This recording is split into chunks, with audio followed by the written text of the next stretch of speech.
I'm Neha Parekh. I'm Director for Supply Chain at Nivea India Private Limited.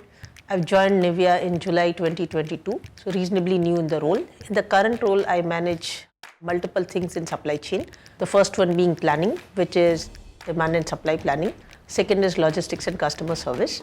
Then is third party and value added services, because in FMCG that's crucial part. And lastly, it is quality and regulatory, apart from some indirect sourcing.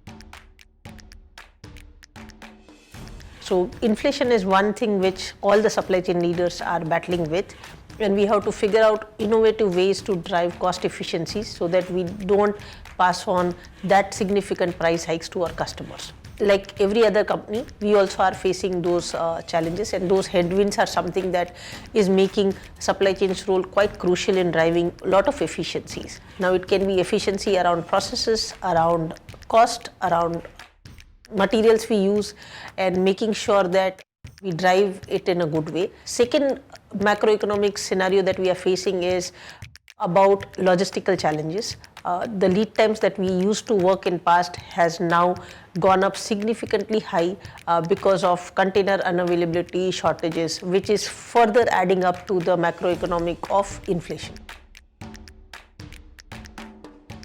One of the areas which got a specific importance during the pandemic was transportation, the way we do our logistics business, because it was crucial for us to know where exactly our loads were moving, how efficiently were they moving, and do we have it on time. And that called for everybody to go and introduce a TMS, or a transport management system, into the company. So when it comes to TMS, we had multiple options available with us.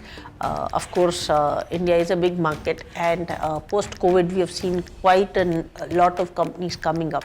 So like I said, we wanted to have a tool which was easier, like a plug and play, doesn't cause too much of disruption in our already available IT infrastructure. So that was an IT requirement.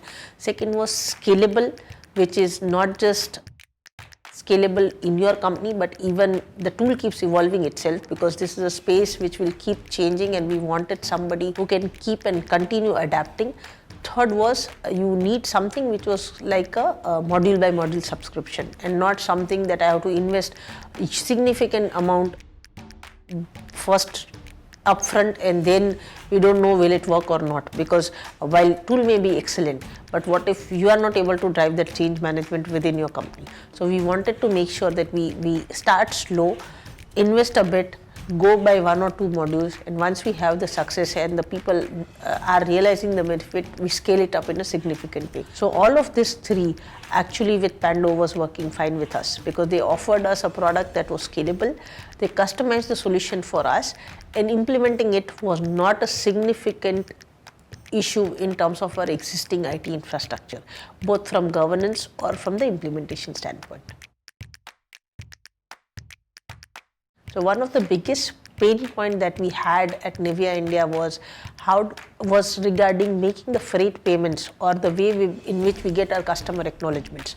That's where we thought we want to adapt and take, this is a problem that we are trying to solve, which was how do we ensure that we get a proof of deliveries from our customers right on time.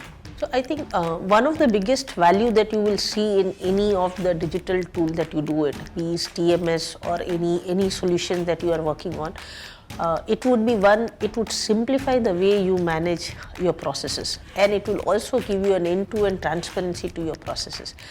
Earlier, a lot of times companies do feel that the process is executed in a certain way, but when you jot it down and actually implement a tool, you realize that some parts of the process are different, or there is no uniform way in which you are doing a process, like a simple process like creating an indent. Most of the companies might have 4 different regions, and if you actually go and check out, the process might be different from region to region. The moment you have a streamlined tool available, it standardizes your process, which means you have backups created, and the process becomes structured and unique. Other is you have visibility at each stage and end of the process. Like for us, our payment process became very, very smooth, because we now had the visibility, not just us, even our transport partners can generate the invoice and check and run a routine check as to what is it that is the billing status, how is it, and there's no dispute because it's a very transparent system.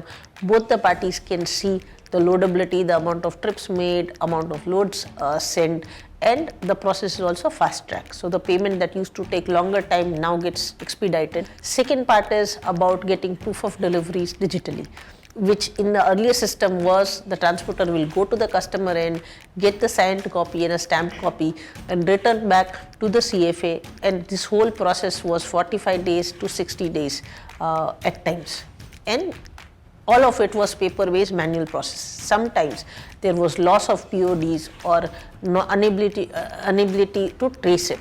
Now with digital PODs, we get it real time and we know, is our lead time being adhered to? Do we have the right TAT? So these are things that you generate. Digitization actually is also a very abused word because you can digitize technically each and everything.